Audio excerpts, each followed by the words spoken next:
Hare Krishna. Hare Krishna.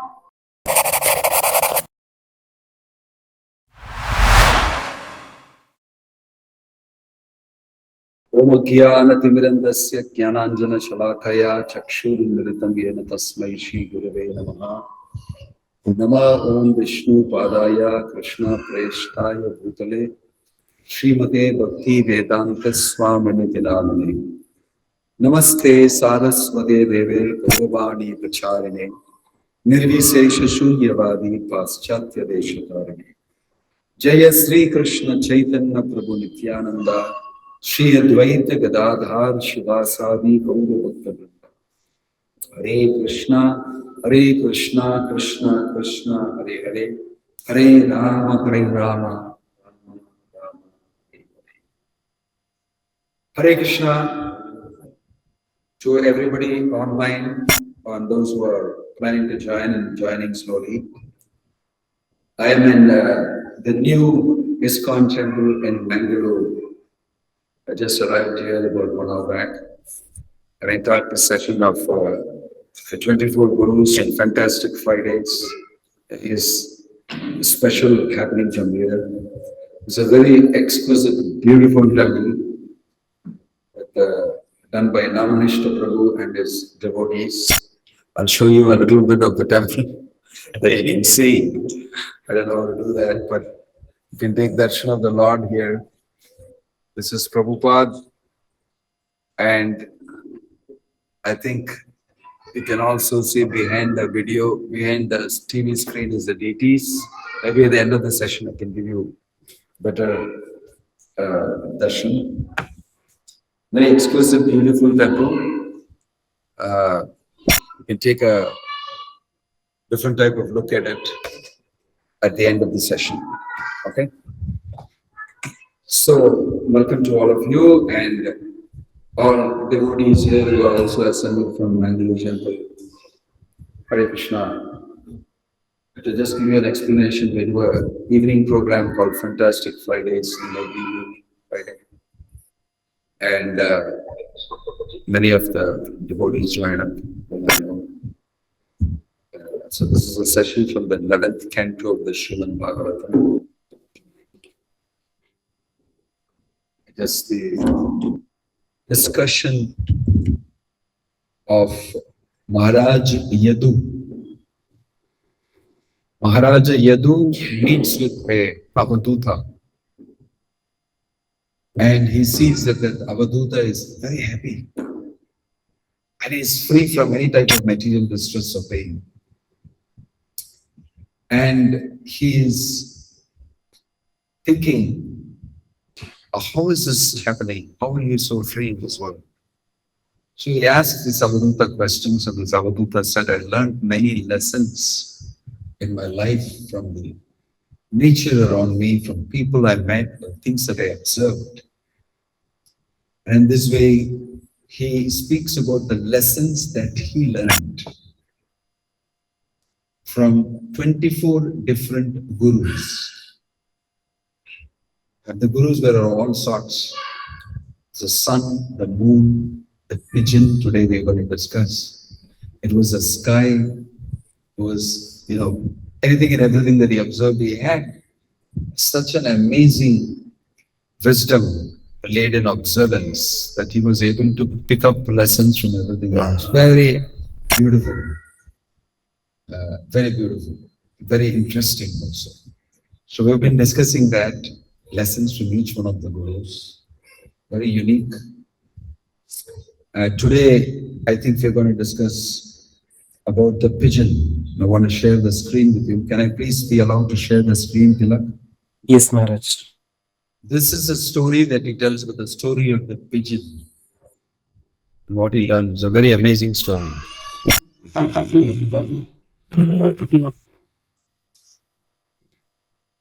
The story is also discussed in another portion in the Srimad Bhagavatam, when there is a consolation given by Dharmaraj, Yamaraj himself,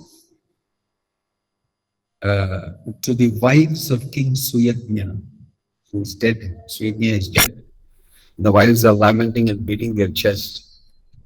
The times Yamaraj comes in as a small boy and he teaches, why are you lamenting?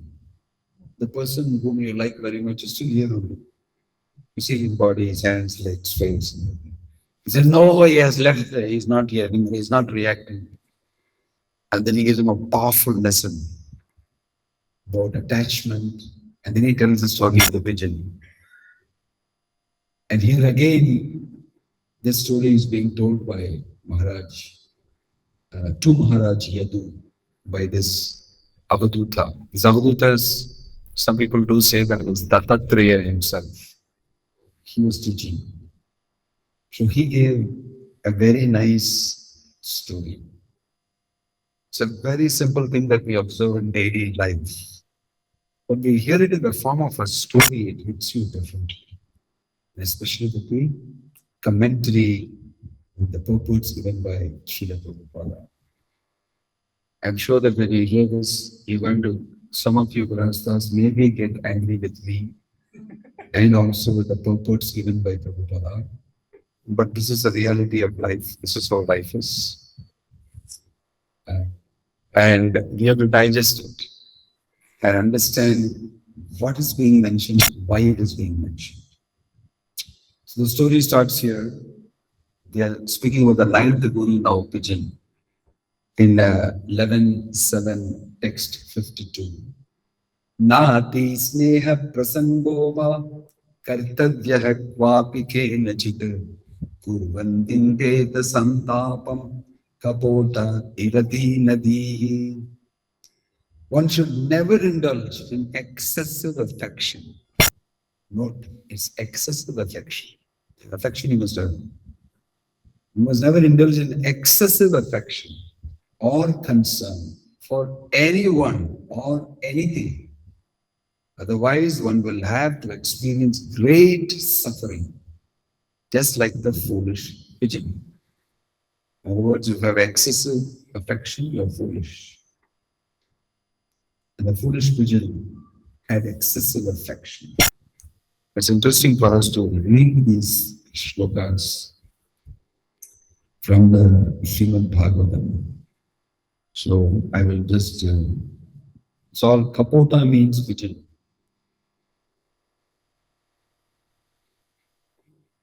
So it's worth reading this because I think it is good to read what is given in the Bhagavad.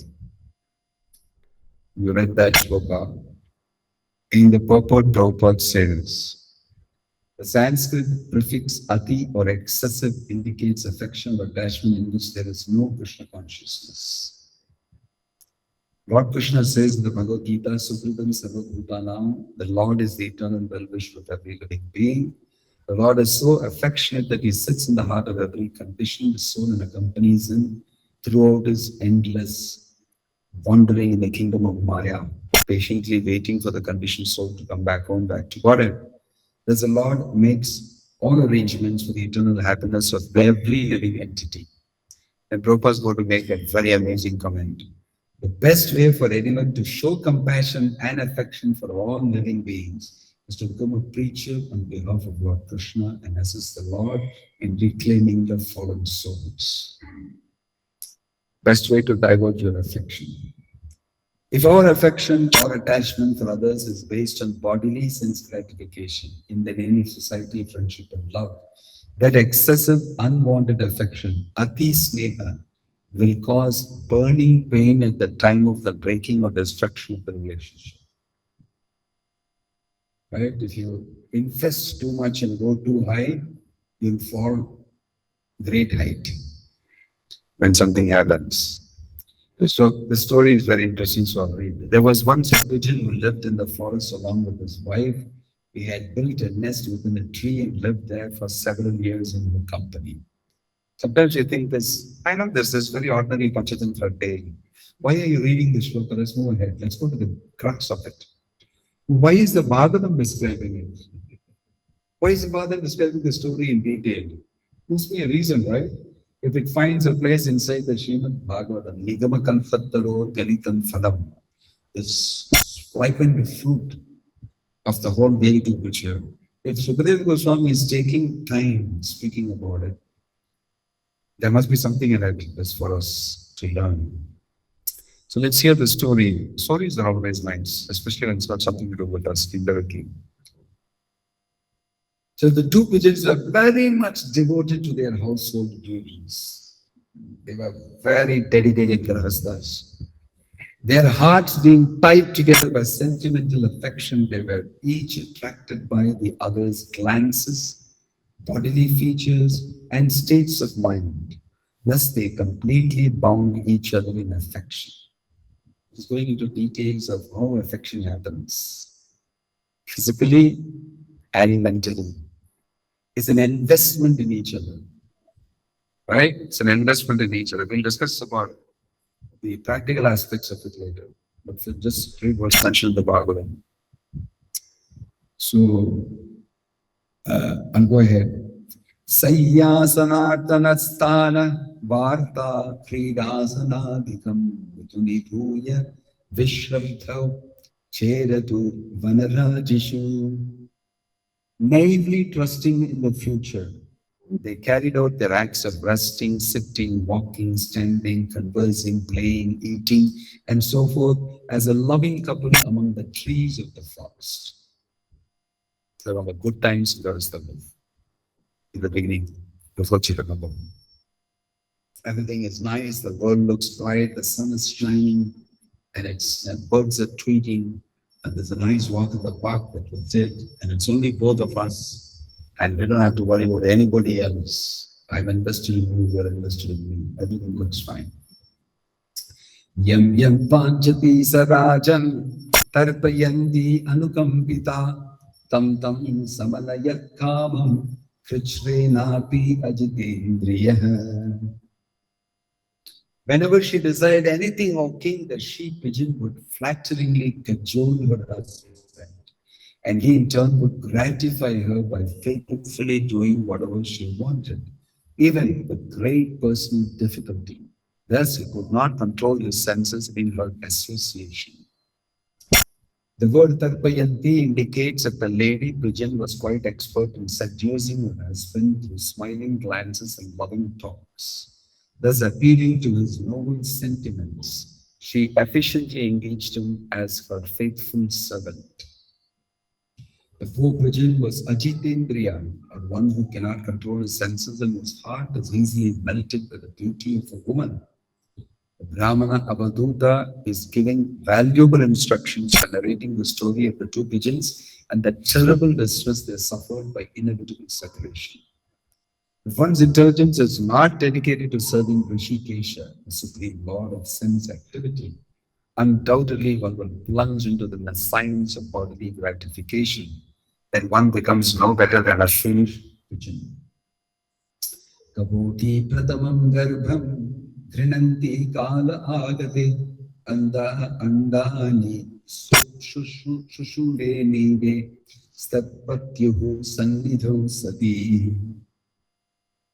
Then the female pigeon experienced her first pregnancy. When the time arrived, the chaste lady delivered a number of eggs within the nest in the presence of her husband. I'm going with the translation. When the time was right, baby pigeons with tender limbs and feathers, created by the inconceivable potencies of the Lord, were born from those eggs. Andaja. One type of birth is Andaja, coming from the egg. So these baby pigeons came out. You can imagine how they were in. Very cute looking small babies. The two pigeons became most affectionate to their children and took great pleasure in listening to their awkward chirping, which sounded very sweet to the parents. Thus, with love, they began to raise the little birds to the dome of them. This is very natural, that you be very attached and show affection on very young kids, because they came out of your body and you feel possession over them. You feel affection. And every small thing that they do, wow, look at them. even though it's not actually sounding very great. But since he's doing it, it's great. There's a saying in Tamil, "Kaakeki tan kunji pon kunji." Means even for the crow, the dark-looking, dirty-looking bird, my baby is a golden baby, even for me. My baby, even for the crow, the baby looks golden, not just a black crow. Even so with the ugly duckling. Hence, Christian Anderson in the younger days was a in school. Right? Okay. The swan was looking very ugly amongst the chicks and we separated them, etc. etc. But actually, they're not very beautiful looking for human beings. Like sometimes even human beings are also cute. Baby. So it's nice. Everybody gets attracted to a kid. The parent birds became very joyful observing the soft wings of their children, their chirping, their lovely innocent movements around the nest, and their attempts to jump up and fly, and seeing their children happy, the parents were also happy. It's a great thing to have children. Their hearts bound to each other by affection, the foolish birds, completely bewildered by the illusory energy of Lord Vishnu, continued to take care of the young offspring who had been born to them. There's going to be a lot of moral ethical questions coming from everybody. Bhagavatam is very harsh. It just speaks the truth. You may like it, you may not like it. It simply just goes ahead and speaks the truth. And amazingly, it also gives a solution. Right? And the solution is also difficult and hard. How can you be so hard-hearted, is what you may think. One day, the two heads of the family went out to find food for the children, being very anxious to feed their offspring properly. They wandered all over the forest for a long time. At that time, a certain hunter who happened to be wandering through the forest saw the young pigeons moving about near their nest, spreading out his net. He captured them all. All the young kids got into the like, wow, now the story gets a little more difficult. All the young, nice birds chirping with soft feathers and small, they were caught in the hunter's net. Kapotascha kapoti cha praja poshe sadursukam gadau poshanam adhaya swavidam upajat madhuru. The pigeon and his wife were always anxious for the maintenance of their children, and they were wandering in the forest for that purpose. Having obtained proper food, they now returned to their nest. They went to the mall for doing shopping and bought groceries and vegetables and everything because they cooked nice goodies for their kids. And they planned this would be the menu, this is what we'll make for them, etc., etc. And they came back with all the goodies. Right, but what they were in for a surprise. When the lady pigeon caught sight of her own children trapped within the hunter's net, she was overwhelmed with anguish and crying out, she rushed towards them as they cried out to her in return. She didn't have the intelligence to see. They are in the net and there's a hunter standing there, all that. Her emotion, her affection, overwhelmed. There's no question of intelligence at that time. My children, boom. She also fell into the net. The lady pigeon had always allowed herself to be bound by the ropes of intense material affection, and thus her mind was overwhelmed by anguish. Being in the grip of the illusory energy of the law, she completely forgot herself in rushing towards to her helpless children. She is immediately bound in the hunter's net.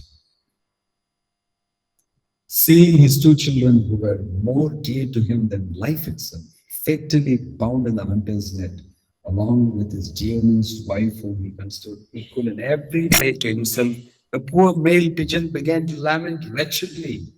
Aho me pashyatapayam alpa punyasya durmate atraptasya kritarthasya grihastrai vartiko hataha. The male pigeon said, "Alas, just see how I am now destroyed. I am obviously a great fool, for I did not properly execute pious activities." It's not because he's a great fool, because he's too much excessively affection, has got great affection, but it's because he thinks he is God, not executed pious activities properly. I could not satisfy myself, nor could I fulfill the purpose of life. My dear family, which was the basis of the religiosity, economic development, and sense gratification, is now hopelessly ruined. It's very interesting here that um, it's mentioned. Srimad Swami explains that the word atriptasya indicates that the Bhajan was not satisfied with the sense gratification he had achieved. Although he was completely attached to his wife, children, and nest, he could not sufficiently enjoy them, since there is ultimately no satisfaction in such things. Takritarthasya indicates that his hopes and dreams for future expansion of the sense gratification were now also ruined.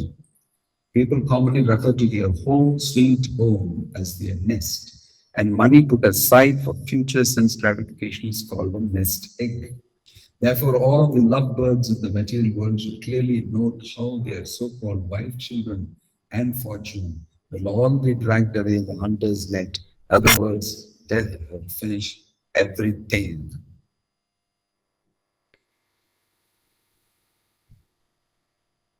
My wife and I were an ideal match. She always faithfully obeyed me, and in fact accepted me as a worshipable deity.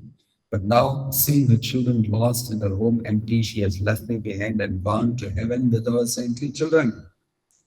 Now I am a wretched person living in an empty home. My wife is dead, my children are dead. Why should I possibly want to live? My heart is so pained by separation from my family that life itself has become simply suffering.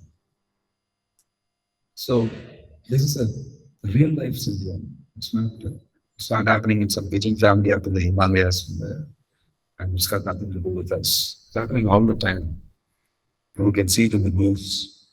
And people are so tired of putting in such news that they're no more exciting to people. So don't stop saying all these things much. There are more exciting things to say. But it's happening all the time. So he's feeling my life is full of suffering. As a father pigeon wretchedly stared at his poor children trapped in the net on the verge of death, pathetically struggling to free himself, his mind went blank. Thus he himself fell into the hunter's net. He also finished, whole family finished. It's a tragedy. Everybody died at the end.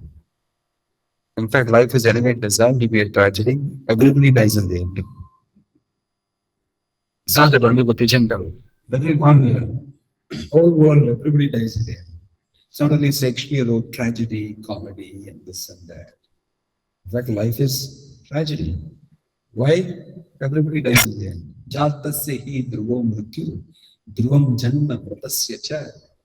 Krishna is saying one who is born will die, one who is dead will be born again. It's a tragedy. So don't think that, oh, very bad. It's bad for a movie that everybody died in the end. But real life, everybody dies in the end.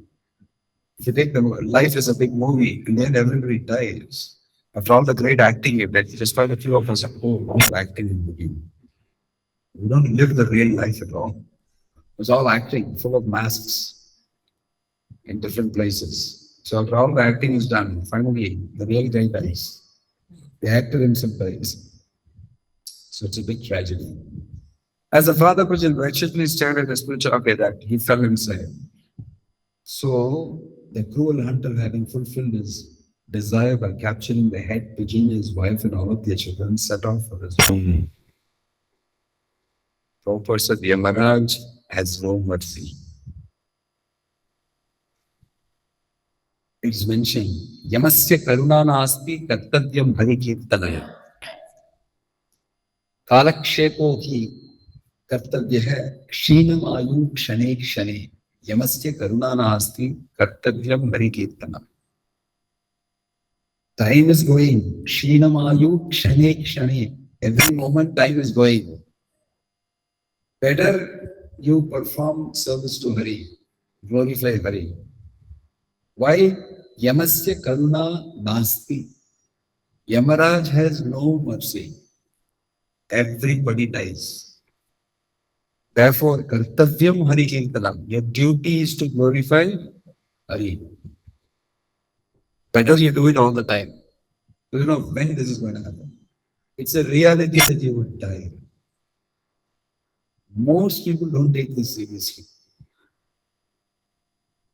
I think it's by nature they know I'm a general. And that thing comes out in the fourth, the temporary situation. And they don't really take it very seriously until death really comes close by. Like this male pigeon is feeling, wow, what is he so bloody? Living into worse than death, very well die. In fact, he's committing suicide, jumping into the hunter's net. Take me to, and in fact, the hunter is waiting for that. This fellow also will come in. He's patiently waiting, he's not wrapping up and leaving. After the male pigeon also fell inside, he wrapped up. He got the whole family, all lock, stock, and barrel, everybody, the whole kudumbam. I'll take and go.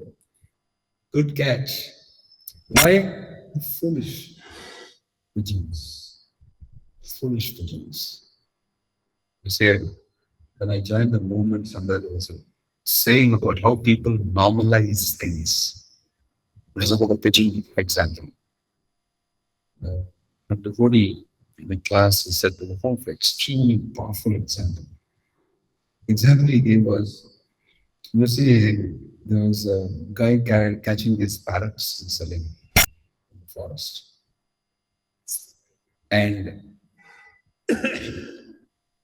he was coming to the market and selling and it's becoming popular and everybody I want to parrot on the parrot. Because this Jyotishas people were using the parrot. They have parrot nimita. You pick up one the scene and kill the parrot. It's becoming popular. So parrot demand was great demand. So all of a sudden we found that the parrots, they also found that the hunter is coming and destroying our race. 1, 2 people every day he's catching. So they all got together and had an Ishtavarsham. And they said, we have guys who can speak. We can imitate the human voice. And also we know what's happening. So let's warn each other from wherever we are. When we see the hunter, we sing a song. The hunter, he has come. He has laid his neck down. And be careful. Do not go near the hunter. Do not get into his net. However tasty the food that he spreads on it is. That's very rhyming. That's when all the parrots sang that together. And they were all trained very well together. Right? And this hunter went and put the net underneath. And all these parrots started speaking in a voice that he could hear. They are speaking to me, saying, hunter has come, put a net, don't go down, it's very tasty, he's putting nuts in this, don't go down, you'll die. You catch in the crowd. So all of the parrots sat on the top of the trees and sang the song. They were not falling into the net. So the hunter became very disappointed. Wow, these guys have finished my whole profession here. I never knew they were so smart and intelligent. So he tried again and again. And he put that nuts, this nuts, and all that. They kept singing loudly, the parrot. Don't fall, don't. Right? So nobody came in the net. The hunter was devastated. He took all the stuff, left all the nuts and everything. He went away. And after they went away, the parrots stood down and had a big feast. Then they went back. Ha ha ha ha, laughing. They cheated the hunter. So this hunter went back and tried again the next day and again the next day. They kept singing the same thing. So he went back and said, no more parrots. Everybody's going, where are the parrots? You're the best guy for us. The hunters, he said, finished my professional sense. The parrots are very intelligent. They're speaking to each other. I heard them. And it's all human words they're speaking. And they're telling each other not to. They're saying, and nobody's coming into it. Become very smart. I never knew this. And then they say, yeah, what? Yeah, birds are birds. Don't worry. Just keep putting on it. You just keep putting on it. Right? I know. Even the human beings are like that. Just keep putting the net. It's just a matter of time. And several people told him that. So he said, no, you have to try. So he went patiently put the net through nuts. And they all started singing. And then, no. Then went on, kept doing it for days together. He kept putting it. Then an amazing thing happened. As they were singing the song itself, they came down. One after one, they came down and they started eating the nuts. Because they were singing the song and they started eating the nuts. Something about the song, what is it? That hunter has come, he has spread his net, he's doing this, he's doing that, don't get into the net, it's very attractive, is that, is this, is that, all that, and started eating. The hunter got up, wow, one came. Then watching one guy eating the nuts, the other guy is now watching, they stopped singing, and little bit said, oh, what's this singing, and another one, and another one, and another one. And down they were singing the song and eating the nuts in the net. And the hunter said, wow, it is true. What the fellows told me. Look at these guys, all came into the net. And he waited for the last guy also to come into the net. Because everybody else is down while the wise man sit on top. Must be super wise not to come down. Everybody came into the net. And the hunter was super happy, close to them. And he took it back. And he gave them all the parrots that they wanted. And he said, what he said is true. So you know what's the lesson there? Things become normalized. Death becomes normalized. He died. So what? I went for the condolences, I went to the funeral, I come outside and again I scroll my phone. Hey, death becomes normalized. Everybody dies here. It's actually you're not open to death. It just becomes normalized without your sensational response or emotional response to it. It's like the parrots singing, they don't know what's going to happen. The parrot said, this thing is, but this net, don't go there. They're singing that song and going to it. It doesn't have any meaning, the song anymore. The force of material nature, the three modes, pushes you to do those things. Nobody can escape it unless you've taken shelter of Hari. So this male pigeon also fell into it. It's all normalized. We really don't know. We have not consciously understood what is happening in this world. So here it says, very nicely, beautiful shloka. That's the story of the parrots. And that's the story of the great pigeon family. And everything was going on nicely. The kids were growing up and they were fighting with each other and they were loving it, how they were growing. And so also the pigeon family grew up very nicely. But then something happened in their lives. Yat prapya manusham lokam mukti dwaram apavritam griheshu khagavat saktastam arudachritam viduhu. The doors of liberation are opened wide to one who has achieved human life. But if a human being simply devotes himself to family life like the foolish bird in the story, then he is to be considered as one who has climbed to a high place only to trip and fall down. Tam arudha chutam vidu. You got the human form of life, you climbed a lot, you've done a lot of amazing things, but in the human form of life, you became foolish. Chutam vidu. You fell down again without doing the main business of human life. That is to worship Krishna, to sing his glories, and to always be absorbed in developing in affection and love for Krishna. This story does not mean that you should not have affection for your children. That's why I pointed out it's about excessive, ati sneha. Don't get the wrong lesson and stop behaving like a children like I am a spirit soul. You are also a spirit soul. You are just in this very body. I will get into this moha like the pigeon got into. Eventually, the poor kid will get psychologically affected, maybe deeply sorrowful, and he will not get the affection he needs to grow, both internally and externally. They'll become foolish, beyond the foolish pigeon. It says excessive affection you shouldn't have. But you must, it's your duty to give affection. But the point here Prabhupada explained is that atriptasya, I have not had enough sense gratification. Out of what? Atriptasya means I have not had Shishi, Radha, Govinda Ji ki. I have not had enough sense gratification through affection. The affection is the gratification. You are enjoying affection when you invest affection in somebody. Yes or no? Affection isn't something that you enjoy. Oh, so cute, my child. Oh. And look at his fingers, look at his hands, look at so tender, so nice. I kiss him all over. Actually, you're enjoying the kid. You're enjoying the kid. It's a gratification. So it says here, don't stop being affectionate for the sake of the growth of the child.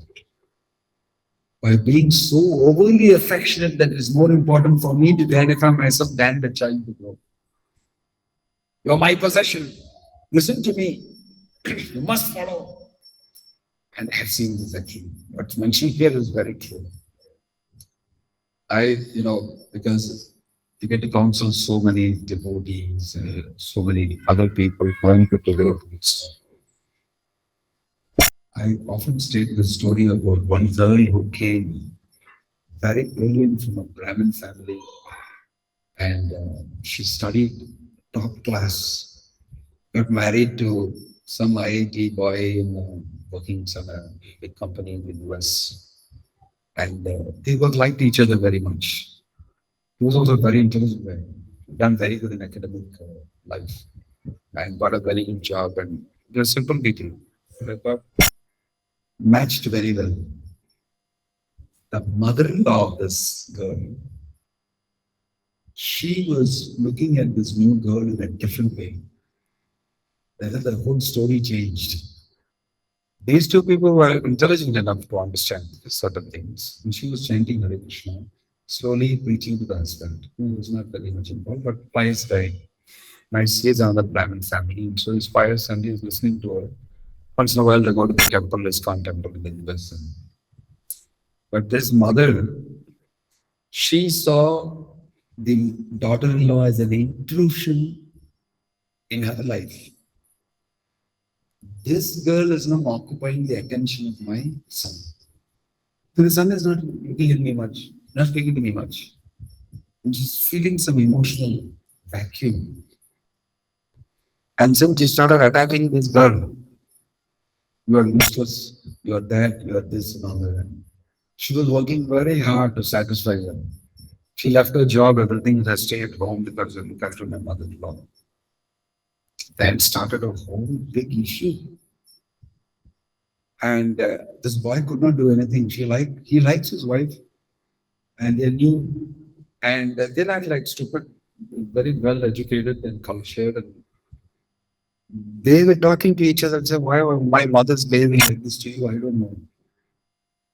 And why is my mother-in-law doing this? I don't know. Doing everything. They could very well naturally understand something wrong with my mother. But the son could not say no to the mother, don't do it. Because he was too young. And he had grown in the mother's affection also. So it's like a severe emotional torture he also went through. Finally, she was sent home. You go home right now, otherwise you will get in trouble. So she came back to India. And then he never called her back. Because her mother didn't allow her to call back. He called her back. Because she said, if she comes, my time with you will get destroyed. It's literally that. It's so possessive of my son. My son is mine, not for anybody else. Leave him alone, let him live his life. He's got his own life. So possessive that he could not also say anything, and his life became horrible. When she told him, divorce her. And he said, no, what is wrong with her? No, she told him, listen to me. I've always told you what to do, and you've always listened to me. Otherwise, I will commit suicide. I do that, also that. He is went crazy. And he told her, it's better we separate. Maybe we'll meet after my mother passes away. He actually told her this. And she said, oh, it's so crazy. What will I do till waiting for this and that? And she said, please speak to somebody in the West. You have any eyes? I tried speaking to some people who go and counsel this fellow. This, no, I tried. But the mother's influence is so much. This is exactly the story. The mother is having sense gratification through affection for her son. That's what's happening. And her sense gratification is more important than the son's life for her. That doesn't matter if you divorce. I don't care. I will not get my sense gratification affected. You're my son. I want you. Some psycho stuff. Really. So this sense gratification is very strong. It can destroy families and lives, so many people. The sense of possession over your children, the sense of telling the children, you must be a doctor. Why? I wanted to be a doctor. I could not. You must be a doctor. I want to do commerce.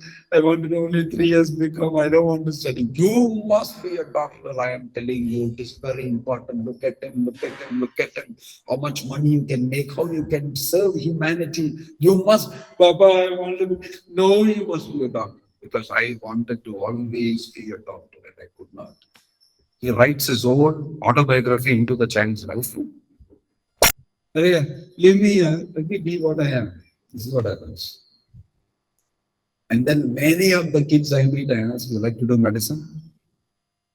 They don't want to say it. No, I'm asking, you like to do medicine? Just some course has to be done. And then I said, no, you really like to do medicine? What did you like to do? Actually, I like to do commerce, but my mother asked me to do medicine. So I'm doing. So you don't like to do it? I don't want to talk about it. It's so many people I speak to, they say, I'm just doing because my parents told me to do. Parents told me to do. So I think that excessive affection, ati sneha, they become so possessive of their children, they'll suffer. We suffer when they fall down from that position. So it's here a warning is given. Then you must be affectionate because it's your duty to be affectionate.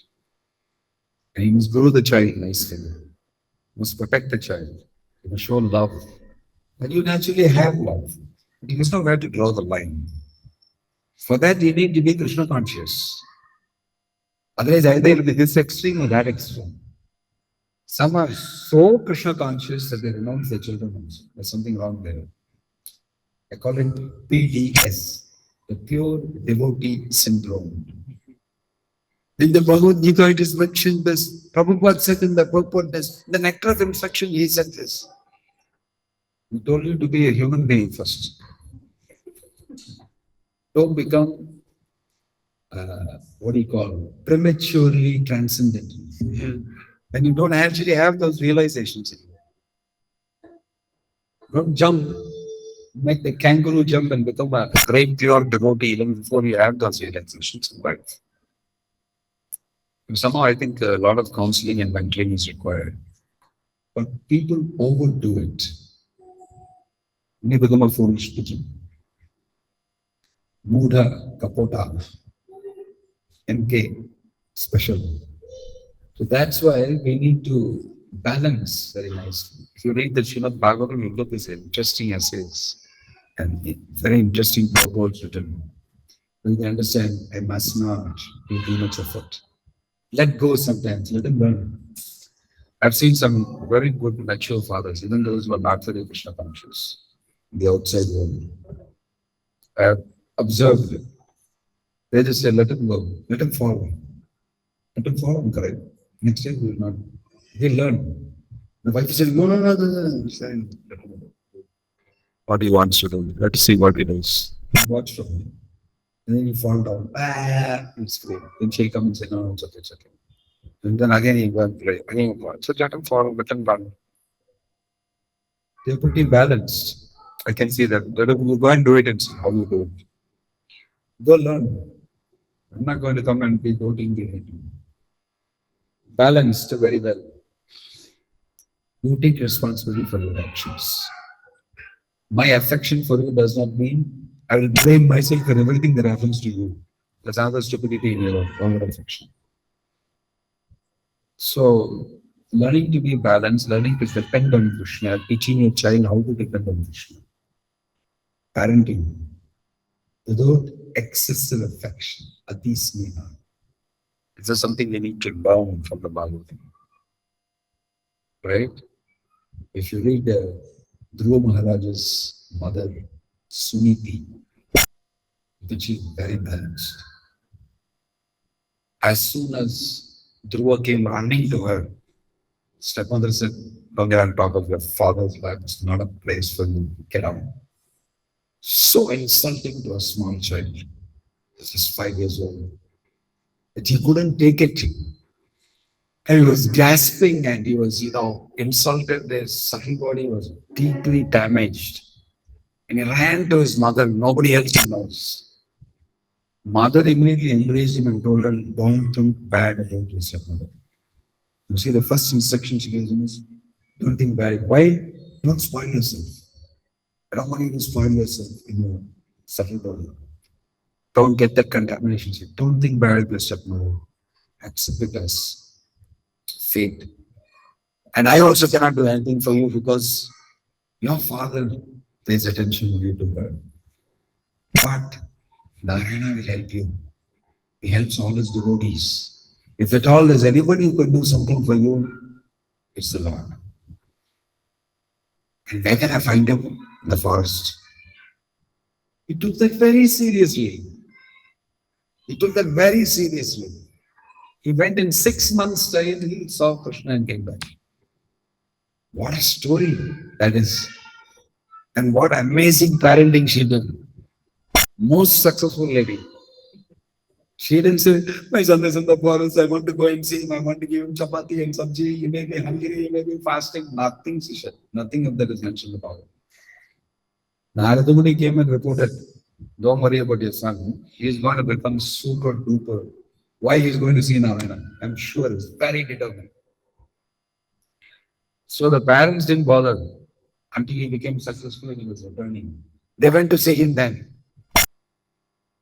And at that time, Suniti was so happy. He came and ran and hugged Suniti. You are my real guru. It's because of you it happened. You taught me so well. You gave me the lessons so well. You gave me an opportunity to practice and encourage me to do so. To go and practice Krishna consciousness and see God. He did it. Even before his mother did it, he did it. And how happy she was. It's mentioned.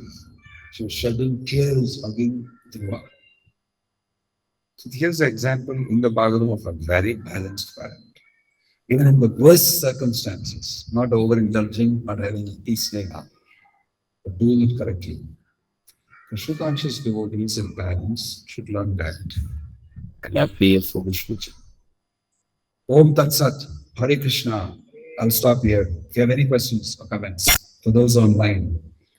Sorry, I didn't allow you to read much of it because I thought it'll be less interactive today because I have 2 audiences to manage. Any questions? I think this is a heavy lesson we had today. It's pretty much silenced everybody. That's good. I just did. It's too heavy. Especially for grahasthas and too scary for those who are planning to be grahasthas. It's a Bhagavatam, it's like that. I take question. Yeah. Thanks, Adi Bey. What's your question?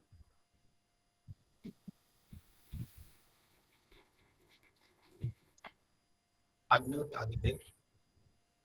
Okay, here I have some question from the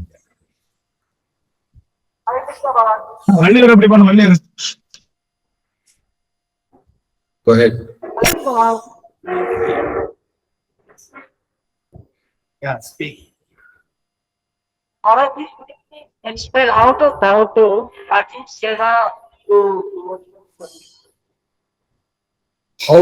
The question is how to dovetail Ati Sneha towards devotional service. Very smart question. Answer is I don't know. But I should try to tell you. I'm not an expert at that. Yeah, it's a question that don't be Ati Sneha towards your family members, but Ati Sneha with the Lord is okay. The Bhagavatam says, Tivrena Bhakti Yogena Yacheta Purusham Param. Normally in Malayalam language, Tivravadi means terrorist. Tivra Bhakti you do. It's like a Bhakti. Tivrena Bhakti Yogena is the recommendation given by Bhagavatam. Because you have that capacity. You have that potential to experience intense love of Krishna. The experience of affection and love that we have in this material world, with anybody in the material world, material affection, everything put together, that will not be so much of an in-depth, intense experience as much as you have an experience when you start loving Krishna. You can go very deep. It's very intense. But that is what is your capacity. But when you start investing with that capacity in small human beings, conditioned souls and everything, you can't really come with full force. It's not really something great that you will invest in because the reciprocation is also not so much. But with Krishna, it becomes very intense. You become mad. Bhagavatam describes the gopis going mad out of separation from Krishna. It goes to a very deep level. That's when your full potency and your full personality comes out. You become the full person that you are. That's why the gopis' love is described. That's the limit of how much you can do. And Krishna tells them, nothing more than this. I have nothing more than this to offer you. I am, defeated. And he himself comes to enjoy it as Chaitanya Mahaprabhu. The intensity of that love. And he goes mad. Lord Chaitanya's madness is described in the Thantirila. That he was in the Gambhira. He was rubbing his nose against the wall and was pleading, Krishna, where are you? Remembering Krishna, in deep love of Krishna. And he ran into the ocean and fell down inside the ocean somewhere. Some fisherman caught him and thought, wow, what a big fish, what a beautiful looking fish. And his joints came out, separated. So many things are described by Chaitanya Charitamrita. This intense experience of love in Vipralamba Bhava. So that is something very intense. We all have that capacity to experience and express our love in that way. So, since you have that capacity, and since the best object for trying out that capacity is Krishna only, no other object. That's why it's called Vishaya. Right? The object of our love is Krishna. So, if your Ati Sneha is directed towards Krishna, it will find its full potential. But the Ati Sneha is directed towards human beings, it will create suffering for you. As much as you invested, that much you will suffer. Either in this lifetime or in the next. Because invariably, it doesn't work. Because the world is designed for it not to work. So that you'll wake up and invest it in Krishna. That's what's mentioned in the Bhagavatam. I hope that helps you.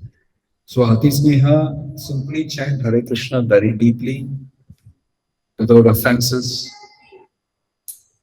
Serve Krishna. Prabhupada said here the best way to put your affection in this material world is to preach Krishna consciousness. to others. You'll be able to invest your Ati Sneha for Krishna very well in the embodied format. If you do that, that's the best way. Then as you develop your love for Krishna, you can actually express your love to Krishna. And that's a different thing altogether. So, but the best way to do is to follow Prabhupada's life. Simply read Bhagavatam and Bhagavad Gita and relish Krishna's pastimes and speak it to others and let them also have an opportunity to become devotees. Then your Ati Sneha will be correctly engaged. That is Prabhupada's advice. Om Tat Sat. Hare Krishna, what is the check one is not over affectionate to family? That's another practically interesting question. I don't know, it differs from place to place and person to person. So exactly, but then general principles are that it is ruining your own life. And for a devotee, it is spoiling your consciousness, disturbing you from Krishna consciousness. Thirdly, the person to whom you're showering that affection, you're stunting his growth or spoiling his life, and you may hear complaints from him. These are all indicators that you're maybe playing around with Ati Sneha in the wrong place.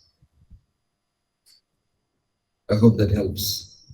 Or when you take mentorship from somebody who tells you, who's more experienced, they will tell you, don't do too much of this. It's not very nice. Experienced devotees can tell you that you're making a mistake. But if you're a senior and you're doing it, nobody can tell you anything. It's worse than the Kapota pigeon. You're on an island, nobody can reach you. So sometimes it's dangerous. So it's always good to be surrounded by devotees who critique, who find fault with you, and in this way you'll be very safe. Bhaktisiddhanta Saraswati Thakur said, I am ever grateful to all those who find fault with me, and I don't like those who praise me and offer me. That means you're really interested in Krishna consciousness. Okay? Yeah. Any other question? From the Hare Krishna Prabhuji, can we have attachment towards our son that he has to come into Krishna consciousness along with us, and always I keep trying to indulge him in Krishna activities, though he is not much interested. So that doesn't mean affection. I don't see where that is. It's a duty that you're performing. It says, I told you, Kartavyam Hari Kirtanam. And those people who are dependent on you, you also have a duty towards them to make sure that they are also Krishna conscious. Krishna conscious is not a selfish thing that I alone enjoy, you go to hell, I don't care. It's just, I just bother about myself. It's not like that. Sankirtan means we share with everybody, and along with everybody we serve the Lord, and that's a special rasa. So you have definitely a direct duty to look after your son's Krishna consciousness. So it's not affection that you're asking him to become Krishna conscious. Okay, he's not interested. Then you should shift gears and try different methods. Maybe you're not doing it properly. Maybe you're not giving him a variety of things to do. Maybe all the time you're telling him, did you chant your rounds? Did you read Bhagavad Gita? Come with me to the temple. Don't go to play today. Come. If you keep on saying these things to him, then you will become a bore number one for your child. If you don't know how to intelligently present Krishna consciousness to them, then I think you have to learn about some other presentation skills or something from somewhere, some material skills required. Some devotees think, just because I shouted at you, I've done my duty. Now, if you don't listen, I'm not responsible. Hare Krishna, Krishna, Krishna, I'll do my job. I'm not bothered. I already told you. No, sir. You may tell it didn't work. So now you tell it in a different way. Go dangle a carrot in front of him. If you do this, I'll give you this. If you do something else, you'll have to do that. You have to learn how to get your child interested in Krishna consciousness. Make it exciting for him. Don't be a trap. Sit down with me, chant. Papa, I want to go and play. No, sit and chant. Control you should have. He's a small kid here. You want to go out and play. Let him play. Play what? So what? If you do these type of things, Krishna consciousness is presented very poorly to him. The last thing he's interested in Krishna consciousness. My father, oh my gosh, I don't even want to see him. He'll run away from him. So you are the reason for him hating Krishna consciousness. Congratulations. This is what you have done by your great duty. So don't think that simply by telling him to chant your duty is over. Well, you better learn how to do it. But to be enterprising, you have to spend some time with your kid. You have to slowly turn him around. It requires time. He has to have faith and trust in you. And for that, you have to spend time with him. You can't keep shooting fatwas on him from the tower on the top. I told you I am your father. He'll just think I'll get lost. He's thinking in his mind and he's going to go away. You got it all wrong. They are not unintelligent. So, you have to, there's no shortcut to it. You have to spend time, precious time, which you're having for yourself, for reading Bhagavatam and Bhagavad Gita, go to my job and make the money. I don't have time for all these things. But if you don't spend time, you don't get your son with you. It's very challenging. You have to find time. And then they come around. Affection will make them change. Okay? I've not been married, but I'm trying to kind of counsel all of you in all these things, but there's some wisdom that I gained. I'm sure some of you will be murmuring, for Maharaj, it's very easy to say that he's a sannyasi who was never married. He has not experienced these things. I think I experience more of it because each time I see everybody suffering and I'm trying to mentor them, I experience quite a bit of it. Yeah, Hare Krishna Prabhuji, as you said, the example of mother and son example, we are in the place of son and our family members are like that mother. What shall we do to overcome the problem? I don't understand your question at all. Because son is spelled S-U-N. It's become more complicated for me. Sadatushta Achyuta Dasa. Okay, next question. Hare Krishna Dandatarama, they're like parrots. They read and listen to these discourses that sense enjoyment is bad for us. But then again, we end up doing it. Please guide us how to overcome the sense enjoying propensities. Enjoy prasadam.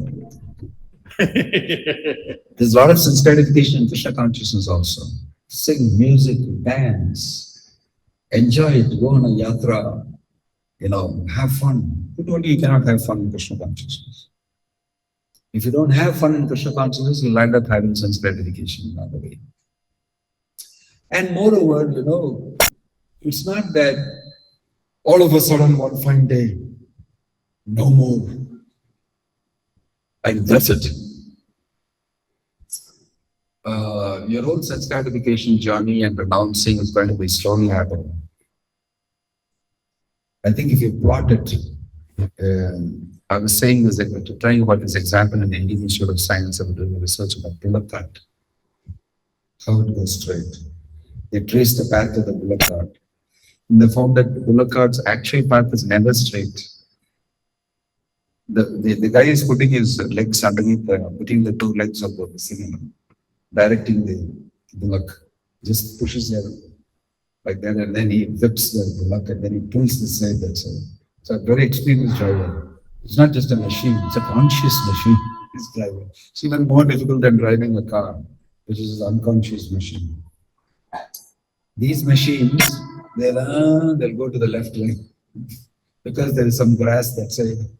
This guy will give a whack and then pull it this side. Then they go like this, like this, like. So if you see the pattern, it's like this, like this, like this, like this, like this. And sometimes it's very close to the straight line. It's a broad road and it's nothing more. It was thinking of running. So Krishna consciousness and our renouncing of the sense gratification, or especially the initial state, also be a little bit like this. But continue to chant Hare Krishna, continue to have faith, continue to read Bhagavad Gita, the Bhagavatam, and seek good association. And substitute your activities with more Krishna conscious activities and learn to have a taste in reading the Bhagavat. Once you get those tastes, you get ruchi, then there is nothing else that can satisfy you but these activities. So to develop a taste for serving Krishna, for reading Bhagavat, for chanting Hare Krishna, for associating with devotees, serving devotees and things like that. When you start developing that, Vishaya Vinivartante Niraharasya Dehina Raso Vajjam Rasopyasya Param Drishtva Nivartate. The higher taste will gradually develop because you're a spirit soul. You're not this body.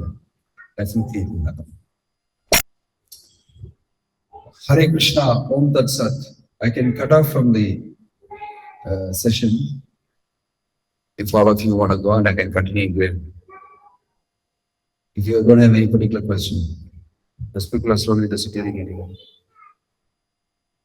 Om Tat Sat. Everybody can thank Hare Maharaj. Bol. Hare Krishna. I too can go and Hare Krishna Prabhuji, thank you so much. Pranam Prabhuji. Hare Krishna.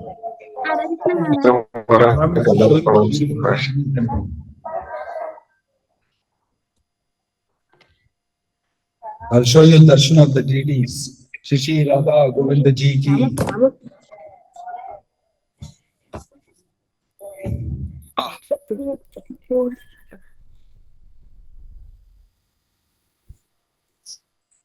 How do we switch this?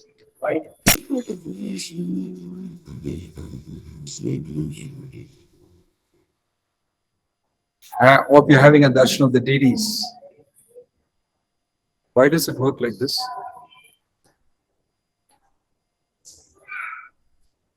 How do you change it to the front camera? Okay, we're having darshan of Shishi Radha Govinda Ji just before the altar is going to close.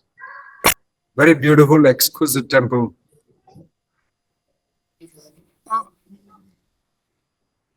Oh, the camera is there. Why it changed? Why am I not able to get this? Why this camera is pointing at me?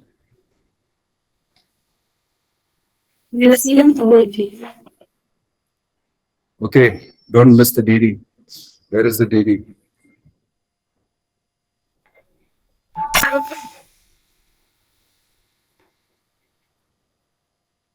Shishi Radha Govinda Ji. Shishi Radha Govinda Ji ki. Okay, then I'll show you the rest of the temple also. Very beautiful temple.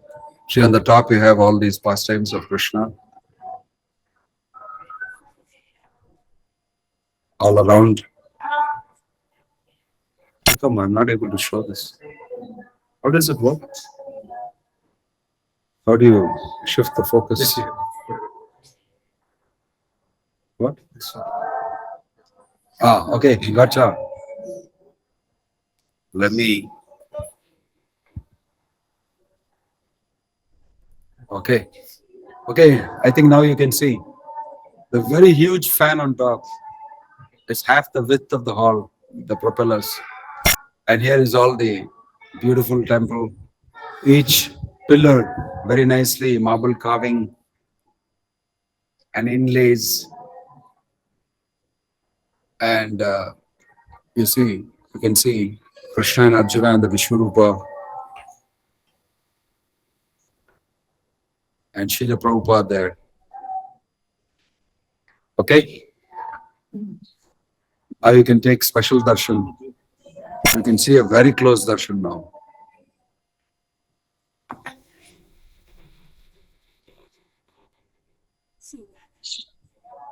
Okay? Shri Radha Govinda Ji ki. Jai. Okay. Hare Krishna. Om Tat Sat. Krishna